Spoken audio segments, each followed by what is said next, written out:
Këta njerëzit që po bëjnë moralitet, e na thonë neve ju s'dini çfarë është jeta. A do e shohin dënimin mbi ta tek Allahu? Nuk ka kënaqësi në haram. Sado që shejtani e mashtron njeriu, kënaqësi momentale, por pikëllimi, hidhërimi dhe ngushtica që ndjen njeriu më pas është më e rëndë. Tregohet për një djalë i cili ishte i sprovuar me këtë haram, derisa njëherë përkeqësohet gjendja e tij dhe futet në spital, i bën analizat dhe del që ishte me sida.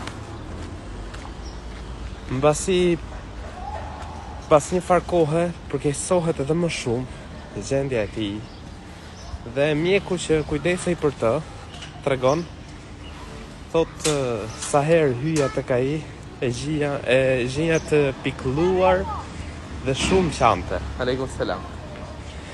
Dhe shumë qante. Thotë derisa një ditë më tha, e kërkova kënaqësinë në haram dhe më privoi Allahu nga përjetimi i saj në halal. Thot, të gjithë njerëzit më braktisën. Kam bet që më viziton vetëm nëna edhe motra, por edhe ato kur vinë, hyjnë duke qarë dhe dalin duke qarë. Prandaj, vlla dhe motër, kërkoje kënaqësinë në halal. Po ashtu, duhet kesh parasysh që dënimi i haramit, plus që është i madh në botën tjetër, por nis qysh në këtë botë. Qysh në këtë botë njeriu i përjeton dënimet e imoralitetit. Imoraliteti shkatron familjen, shkatron shoqërinë, sjell fukarallëk.